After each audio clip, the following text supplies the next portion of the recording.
quando o homem que Deus criou, e sendo Deus onisciente, conhecendo todas as coisas e sabendo que o homem ele ia cair, Deus ele não abandonou o ser humano. Deus ele sempre nos quer por perto. Ainda que às vezes o coração do homem, pelas vaidades do mundo, pelas fraquezas da carne, se distancie de Deus, mas Deus sempre nos quer perto dele. Abra sua Bíblia, por gentileza.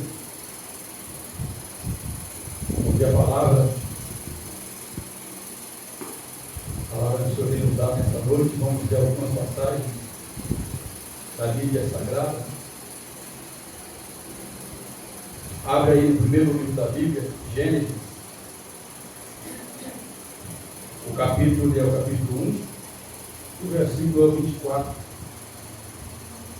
Nós vamos fazer alguns apanhados aqui no primeiro livro. E vamos falar aqui que Deus tem colocado no nosso coração. Diz assim a palavra. A epígrafe desse texto é a criação dos seres viventes. E disse Deus: produza a terra alma vivente conforme as suas espécies, gado e réptil, e bestas feras da terra conforme as suas espécies. E assim foi. E Deus fez as bestas feras da terra conforme as suas espécies, o gado conforme as suas espécies, e todo o réptil da terra conforme as suas espécies. E viu Deus que era bom. Preste bem atenção, meus irmãos, para que nós possamos compreender esse contexto. O que é que Deus quer falar conosco nessa noite? Quando Deus, ele, na sua criação, tudo que ele fez, ou quase tudo, foi feito pela palavra. Ele dizia: haja isso, haja aquilo, e tudo ia acontecendo conforme Deus ia mandando que acontecer. Mas quando chega no momento de Deus criar o homem, Deus ele não disse haja. O versículo, na sequência que nós iremos ler, a Bíblia diz assim: e disse Deus, façamos o homem a nossa imagem, conforme a nossa semelhança, e domine sobre os peixes do mar, e sobre as aves do céu, e sobre o gado, e sobre toda a terra, e sobre todo réptil que se move sobre a terra. E criou Deus o homem à sua imagem, a imagem de Deus o criou, macho e fêmea os criou. E Deus os abençoou e disse-lhes, e lhes disse: frutificai, multiplicai-vos e enchei a terra, e sujeitai-a, e dominai sobre os peixes do mar, e sobre as aves do céu, e sobre todo o animal que se move sobre a terra. E disse Deus: eis que vos tenho dado toda a árvore que dá semente, que está sobre a face de toda a terra, e toda a árvore que há fruto, que há semente, ser-vos-á por mantimento, e a todo animal da terra, e toda a ave dos céus, e a todo réptil da terra, e que há alma vivente, toda a erva verde será para mantimento. E assim foi. E viu Deus que tudo quanto tinha feito era muito bom. E foi a tarde e amanhã o sexto dia. Continuamos ainda na leitura, para nós entendermos o que Deus quer falar conosco nessa noite. Versículo 4 do capítulo 2. Estas são as origens dos céus e da terra, quando foram criados no dia que o Senhor Deus fez a terra e o céu, e toda a planta do campo que ainda estava na terra, e toda a erva do campo que ainda não brotava, porque ainda o Senhor Deus não tinha feito chover sobre a terra, e não havia homem para lavrar a terra. Um vapor, porém, subia da terra e regava toda a face da terra. E o Senhor Deus e formou o Senhor Deus o homem do pó da terra, e soprou em seus narizes o fôlego de vida. E o homem foi feito alma vivente. E plantou o Senhor Deus um jardim no Éden, da banda do Oriente, e pôs ali o homem que tinha formado. Senhor Deus fez brotar da terra toda sorte de árvore agradável à vista e boa para a comida, e a árvore da vida no meio do jardim, e a árvore da ciência, do bem e do mal. Muito bem, meus irmãos? Por gentileza, versículo 15. E tomou o Senhor Deus o homem e o pôs no jardim do Éden para o lavrar e o guardar. E ordenou o Senhor Deus ao homem, dizendo: de toda a árvore do jardim comerás livremente, mas da árvore da ciência, do bem e do mal, dela não comerás, porque no dia que dela comeres, certamente morrerás. Ainda continuando, para nós podermos ganhar tempo, capítulo 3. Ora, a serpente era mais astuta de todas as animais do campo que o Senhor Deus tinha feito. E esta disse à mulher: é assim que Deus disse: não comereis de toda a árvore do jardim? E disse a mulher à serpente: do fruto da árvore do jardim comeremos, mas do fruto da árvore que está no meio do jardim disse Deus: não comereis dele, nem nele tocareis, para que não morrais. Então a serpente disse à mulher: certamente não morrereis, porque Deus sabe que no dia em que dele comer, se abrirão os vossos olhos, sereis como Deus, sabendo o bem e o mal. E vendo a mulher que aquela árvore era boa para se comer e agradável aos olhos, e a árvore desejável para dar entendimento, tomou do seu fruto e comeu, e deu também ao seu marido, e ele comeu com ela. Então foram abertos os olhos de ambos, e conheceram que estavam nus, e cozeram folhas de figueira, fizeram para si aventais, e ouviram a voz do Senhor Deus que passeava no jardim pela viração do dia. E escondeu-se Adão e sua mulher da presença do Senhor Deus, entre as folhas do jardim. E chamou o Senhor Deus a Adão e disse: onde estás? E ele disse: ouvi a tua voz soar no jardim, e temi, porque estava nu. E Deus disse: quem te mostrou que estavas nu? Comeste tu da árvore que te ordenei que não comesse? Veja bem, meus irmãos, a palavra de Deus, ela nos traz essa revelação nessa noite, que o homem que Deus criou, na sua onisciência, sabendo que, mesmo ele tendo feito com tanto amor, com tanta atenção ao ser humano, e tudo que Deus criou, diz a palavra que ele viu que era muito bom, e ele entregou na mão do ser humano tudo que ele criou, e deu domínio sobre tudo. Mas o homem, não tendo vigiado, desobedeceu a Deus, comeu daquele fruto que não podia comer. Diz a palavra que, a partir daquele momento, o pecado ele entra no mundo e passa a todos os seres humanos. Mas Deus, irmãos, que nos ama tanto, que o amor dele é incompreensível para nós. Como é que pode alguém que conhece todas as coisas, que sabe que o ser humano vai falhar, ainda assim ele continua buscando esse ser humano?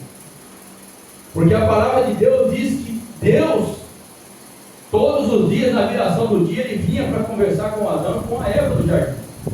Era um lugar de delícia, de comunhão, de paz, era um lugar de sossego, sem tribulação, sem enfermidade, sem fome, tudo estava na mão do homem. Mas o homem desobedece. Aí vem a consequência. Mas Deus, que é amor, que é maravilhoso, e por ser amor ele não deixa de ser justiça, a palavra de Deus diz que mesmo assim, como ele fazia sempre, nós não sabemos quanto tempo durou isso, quanto tempo Adão e Eva permaneceram no jardim antes da queda. A Bíblia não nos relata isso, e nós não temos como entender isso. Porém, a Bíblia diz que chegou um momento em que Eva, passeando pelo jardim, ela entra numa conversação com a serpente, e a serpente astuta, aqui a Bíblia está usando um animal como figura, mas a gente sabe que isso é o diabo. O enganador é aquele que tem enganado até hoje os seres humanos, as nações. Então a Bíblia diz que Eva entra naquele diálogo com a serpente, e a serpente coloca dúvida no coração da Eva, e a Eva deixa então aquele desejo de ter conhecimento entrar no coração dela, e tendo ela comido, ela dá para o Adão, e quando o Adão come juntamente com ela, a Bíblia diz que naquele momento, aquela inocência que eles possuíam, aquela cobertura da graça, da vestimenta espiritual, da santidade de Deus, porque o pecado ele fere a santidade de Deus. Naquele mesmo momento eles perceberam que estavam nus. Mas mesmo assim Deus ele veio na viração do dia para conversar com Adão e com a Eva. Que coisa maravilhosa! O pecado ele tem consequências. E Deus ele não vai impedir que a consequência dos nossos pecados nos atinja. Porém, no jardim ele prometeu uma porta de escape, uma porta de saída para o homem. Ele não deixou o homem à mercê do diabo. Ele disse que mandaria um que feriria a cabeça da serpente. E como nós sabemos que aconteceu há pouco mais de 2000 anos atrás, Jesus veio, morreu, pagou o preço dos nossos pecados, e hoje nós temos direito, por causa da justiça dele, a salvação. Porque não é vontade de Deus que o homem se perca. Deus nunca quis isso.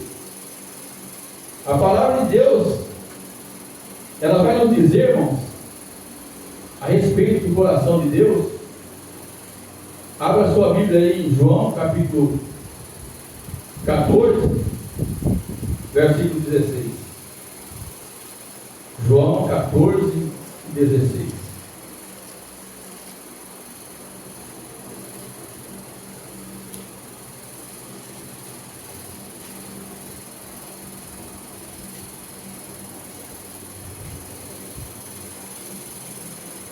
João, capítulo 14, versículo 6. Vamos lá. Disse-lhe Jesus: Eu sou o caminho, a verdade e a vida. Ninguém vem ao Pai senão por mim. Então, irmãos, olha que coisa linda. Lá no jardim do Éden, o homem perdeu tudo que Deus tinha dado gratuitamente a ele, para que ele pudesse ser um representante de Deus na terra. No momento em que o homem come do fruto proibido, a Bíblia diz que o inimigo agora começa a reinar. E o homem então ele perde a primazia, ele perde o domínio. Tanto que Jesus ele diz que o príncipe desse mundo se aproxima. Então o inimigo das nossas almas roubou do homem aquilo que era mais precioso, a sua comunhão com Deus. Mas a Bíblia está dizendo para nós, há um caminho para nós chegar a Deus. Há um caminho que nos leva a Deus, que nos permite novamente ter comunhão com Ele. João 3,16 diz, João capítulo 3, versículo 16, a palavra de Deus, ela diz que Deus, João 3, versículo 16, diz assim: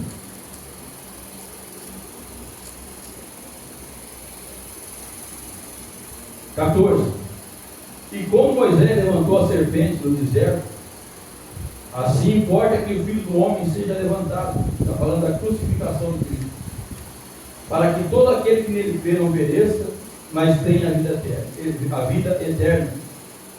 Porque Deus amou o mundo de tal maneira que deu o seu Filho unigênito, para que todo aquele que nele crê não pereça, mas tenha a vida eterna. Porque Deus enviou o seu Filho, o seu único Filho ao mundo, não para que condenasse o mundo, mas para que o mundo fosse salvo por ele. Quem crê nele não é condenado, mas quem não crê já está condenado, porquanto não crê no nome do unigênito, ou do único Filho de Deus. E a condenação é esta, que a luz veio ao mundo, e os homens amaram mais as trevas do que a luz, porque as suas obras eram más. Porque todo aquele que faz o mal aborrece a luz e não vem para a luz, para que as suas obras não sejam reprovadas. Mas quem pratica a verdade vem para a luz, a fim que as suas obras sejam manifestas, porque são feitas em Deus. Então, irmãos, às vezes nós temos esse conceito, esse pensamento errado, de que Jesus ele veio para condenar. Não, Jesus não veio para condenar o ser humano. A Bíblia Sagrada, a palavra de Deus, ela diz que Jesus ele veio para que nós tenhamos vida, que essa vida ela seja abundante. A Bíblia está dizendo que ele veio não para condenar o mundo, mas para que o mundo fosse salvo por ele. E de que maneira essas almas que estão no mundo vão ser alcançadas? Hoje é um culto de missões. A palavra de Deus, a todos aqueles que aceitam Jesus, a palavra é essa: ide por todo o mundo, pregai o Evangelho a toda a criatura. Um dia alguém falou de Jesus para mim. Um dia alguém falou de Jesus para você. Você foi alcançado pelo Espírito Santo através da vida de alguém. Eu me lembro, irmão, quando Jesus me salvou. Mamãe ficou doente logo depois que o papai morreu. Pela primeira vez ela foi para São Paulo, voltou, ficou uns tempos, voltou de novo. Eu ainda uma criança, já entrando na adolescência. Aí Deus prepara alguém para cuidar de mim. Deus preparou um Moati. E através das palavras que ele me falava do Evangelho, Jesus me alcançou. Então, essa responsabilidade de ganhar almas para Jesus está sobre nós. Porque Jesus ele não veio para condenar, ele veio para salvar. Assim como lá no jardim do Éden, quando o homem cai, ele vai atrás do homem, mesmo ele sendo na sua onisciência, sabendo que o homem ia continuar pecando, desprezando, e que um dia ele ia vir em carne, ou seja, ele ia encarnar e tomar a forma humana, que o ser humano ainda assim ia crucificá-lo, ele não desistiu da gente. Então essa responsabilidade de pregar o Evangelho está sobre mim e está sobre você. A responsabilidade de trazer almas para se assentar nessas cadeiras que estão aí é minha e é tua. Alguém pode dizer, mas eu não sei falar, eu não sei pregar. Irmãos, há tantos meios de pregar o Evangelho. O evangelismo começa desde a nossa casa, com a nossa família, com os nossos familiares, começa lá com a nossa vizinhança. É a respeito do testemunho que nós damos de Cristo. Se aquilo que nós fazemos no dia a dia, se a nossa prática cristã, ela for verdadeira, vai chamar a atenção de alguém. Algum momento alguém vai chegar para você e vai querer saber como é que você tem essa vida tão abençoada, essa maneira de viver tão suave, e é o momento que você fala de Jesus para essa pessoa. Nós precisamos, irmão, ter isso na nossa vida. Eu sou responsável em trazer alguém para cá. Às vezes um convite que você faz para alguém, uma palavra que você dá, às vezes o teu companheirismo com alguém no teu trabalho, na faculdade, ou você tomando uma condução, alguém vai se chegar a Jesus, porque é através da nossa vida. A palavra está dizendo que Deus ele enviou o seu Filho ao mundo, não é para condenar o mundo, mas para que o mundo seja salvo por ele. Irmãos, o que seria de nós se Jesus não tivesse nos alcançado? O que seria da nossa vida se Jesus não tivesse misericórdia das nossas almas e tivesse nos resgatado desse mundo? Quantas e quantas pessoas, irmãos, estão caídas? Quantas pessoas elas precisam ser alcançadas de novo? Porque a gente às vezes pensa que aquele que já conheceu a palavra, se distanciou de Deus, ele não merece ser buscado. Não, irmão, nós temos que buscar também essas almas. Aleluia. Essas pessoas que se afastaram da igreja por algum motivo, por alguma causa, alguém pode dizer, mas ele já conhece a palavra, mas a Bíblia diz que Jesus ele deixou 99 no aprisco para buscar um. Glória a Deus. A responsabilidade está sobre nós. Tanto de ganhar almas, como de buscar outras que precisam do nosso desafio. Precisa chegar a Deus novamente. Porque uns têm uma condição melhor, uma estrutura melhor espiritual. Outros já é mais frágil. E a Bíblia Sagrada ela diz: levai as cargas uns dos outros, e assim cumprireis a lei de Cristo. Porque servir a Deus não é fácil. Se alguém acha que é fácil servir a Deus, irmão, está muito enganado. A batalha é grande. A batalha é difícil. Cada dia que a gente se levanta, a gente tem que vigiar. Porque o tropeço está logo ali. A cova está logo ali. O buraco está logo ali. Aleluia. O inimigo das nossas almas, a Bíblia diz que ele anda ao nosso derredor, rugindo como se fosse um leão, procurando alguém que ele possa tragar. Então o descuido do crente, ele carrega, ele leva. Porque o inimigo das nossas almas, ele não tem piedade de ninguém. E como diz a palavra, ele sabe que o tempo dele está próximo. Então ele tem grande ira. Então cabe a nós orar uns pelos outros. Dentro do amor de Deus, a palavra de Deus diz que nós devemos exortar um ao outro no dia que se chama hoje, para que ninguém fique para trás. Porque o desejo do coração de Deus é que todos se salvem. Mas e se alguém não quer? Se quando eu vou falar de Jesus para alguém, alguém não quer ouvir a palavra, alguém desfaz, alguém diz que isso é besteira, isso é coisa de gente louca. Jesus não disse que seria fácil. Ele disse que nós seríamos enviados como ovelhas no meio dos lobos. Falar de Jesus é um privilégio para nós, mesmo para aqueles que não querem ouvir a palavra. Você planta a semente, deixa a semente lá, e o Espírito Santo é o que é o encarregado de fazer a semente germinar no coração. Às vezes você fala, e fala, meu Deus, não é possível. Eu venho orando por essa pessoa, eu venho falando do Evangelho, eu venho me consagrando a vida para que o Senhor salve ele, e eu não vejo mudança. Parece que não tem esperança, mas irmão, quando menos a gente espera, está lá a pessoa nos pés de Jesus. A palavra de Deus diz que aquele que ganha a alma sabe que é. E é tão maravilhoso isso. E é algo tão importante para Deus, que a palavra de Deus diz em Daniel, que aqueles que ganham a alma, eles refugirão como o resplendor do firmamento. Eles brilharão como as estrelas brilham no céu. Olha que coisa linda isso, irmão. Deus, se é que a gente pode dizer que ele tem alguma preocupação, a preocupação de Deus é a salvação do ser humano.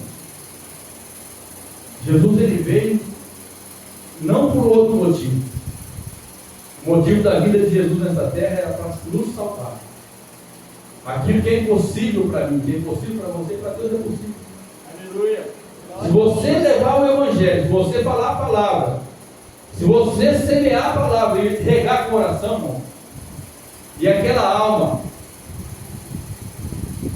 ela vai se achegar aos pés do Senhor, porque o Espírito Santo vai trabalhar nesse corpo. Nós temos essa responsabilidade diante de Deus. Nós não podemos, irmãos, porque nós já conhecemos a palavra, dizer, não, para mim está bom. Eu estou na igreja, eu estou servindo. Não, irmãos. Nós devemos de alcançar mais alguém. Quando o Senhor ele fala a palavra dos talentos, para um ele deu um, para outro ele deu dois, para outro ele deu 5. A palavra de Deus diz que a salvação não vem de nós. Não é nós que, por sermos espertos, um dia abrimos a Bíblia, lemos o versículo, ou alguém pregou a palavra para nós, e nós, olha que coisa linda, eu descobri que Jesus era o Salvador. Não, a palavra de Deus diz que é um dom que Deus nos deu. E esse dom ele precisa ser multiplicado pelo menos por um. Porque aquele que recebeu o dom ou o talento e escondeu na terra, não multiplicou o talento do seu Senhor. Os irmãos conhecem a palavra. Salvação é um dom que precisa ser multiplicado.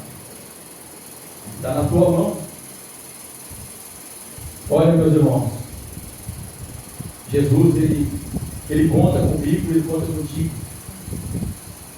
Tanto nós orarmos, tanto quando nós contribuirmos, porque alcançar almas não é somente você falando. Você está aqui no Bacuriti, eu estou lá em São Paulo, nós temos a nossa correria do dia a dia, entra de manhã cedo no serviço, ou à noite, como eu trabalho à noite, sai de manhã cedo cansado, mas existe alguém que Deus separou para isso. Que está lá nos interiores, está na Amazônia, ou no Nordeste, ou que atravessou a fronteira e está lá, naquele país, lá no vizinho da China, chamado Butão, ou que está lá no Iêmen, ou que está lá em Moçambique, alguém que foi para lá. Esse alguém lá depende tanto da minha contribuição financeira, quanto da minha oração. Eu não posso ir, mas com os joelhos eu estou indo. Eu não posso falar com a minha voz, mas com a minha contribuição financeira, alguém está sendo sustentado lá do outro lado do mundo. E a palavra de Deus, ela diz que tanto para o semeador, como para aquele que ceifa a semente, vai haver galardão. Então que nós possamos nos atentar para isso, irmãos. Almas, cada dia, multidão de almas perecendo, multidão de almas indo embora, sem Jesus, sem salvação, sem a esperança de um dia ver Deus. A nossa jornada aqui está muito, muito, muito perto de terminar. Os nossos dias, eles estão lindos. Começa o ano, acaba o ano. Começa o ano, acaba o ano. Sabe o que é isso? Jesus vai beber na sua vida. E um dia, a palavra de Deus nos diz que, lá em Apocalipse, capítulo 21, depois que nós passarmos por essa fase aqui na terra, quando completar o nosso dia, o nosso tempo, depois de nós termos ganhado almas para Jesus, passando por tanta dificuldade e tribulação, às vezes nós estamos chorando com o peso da nossa cruz, mas nós devemos que olhar para o nosso irmão, para a nossa irmã, para aquele adolescente, para aquele jovem, para aquele já de muita idade, que às vezes nem consegue vir mais na igreja. Nós devemos de se compadecer dele, porque é uma alma preciosa, gente. Mas um dia, irmãos, a palavra de Deus diz em Apocalipse capítulo 21 assim: ele viu um novo céu e uma nova terra, porque já o primeiro céu e a primeira terra passaram e o mar não existe. E eu, João, vi a santa cidade, a nova Jerusalém, que Deus descia, adereçada como uma esposa ataviada para o seu marido. E ouvi uma grande voz do céu que dizia: eis aqui o tabernáculo de Deus com os homens, pois com eles habitará. E eles serão o seu povo, e o mesmo Deus estará com eles, e será o seu Deus. E Deus limpará de seus olhos toda lágrima. Não haverá mais morte, nem pranto, nem clamor, nem dor, porque as primeiras coisas são passadas. E o que estava sentado sobre o trono disse: eis que faço novas todas as coisas. E disse: escreve, porque essas palavras são verdadeiras e fiéis. Eu acho, para mim, que não tem nada mais que a gente aprender do que isso. A gente vem para o culto, adorar a Deus, prestar culto a Ele, e no íntimo da nossa alma, o desejo do nosso coração é que, em algum momento do culto, nós sejamos visitados por Deus. Porque a nossa alma, ela anseia por essa comunhão, por esse gozo, por essa alegria que o Espírito Santo produz em nossa vida. Aqui, irmãos, é o apogeu da imperfeição. A Bíblia diz que o próprio Deus vai morar junto com a gente. Você já pensou isso? Lá no Éden, no começo da leitura que nós fizemos, a Bíblia diz que no virar do dia, que ali pelas 18 horas, quando o dia ele se encerra, Deus ele vinha para ter aquele momento de intimidade, de comunhão com Adão. E eu fico imaginando como é que era isso.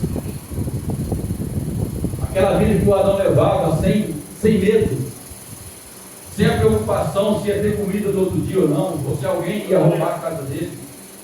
Aquela vida de tranquilidade, de paz, sem medo de assalto, sem medo do futuro, da economia. Quando Deus chegava, né? Paz, comunhão com Deus. E aqui em Apocalipse a Bíblia diz que tudo vai ser restaurado novamente. Deus virá habitar conosco. E naquele dia muitas almas que nós ganhamos para Jesus vai estar. Eu sei que você já deve ter ganhado alma para Jesus. Assim como eu também já ganhei alma para Jesus. E nessa noite o nosso coração possa despertar para isso, irmão. Jesus, ele veio ao mundo não para condenar alguém. Quando você for falar de Jesus para alguém, diga para ele: Jesus não veio para condenar ele. Ele vai ser condenado se ele rejeitar a palavra, mas Jesus veio para salvar. Aleluia. Agradeço a oportunidade, em nome de Jesus.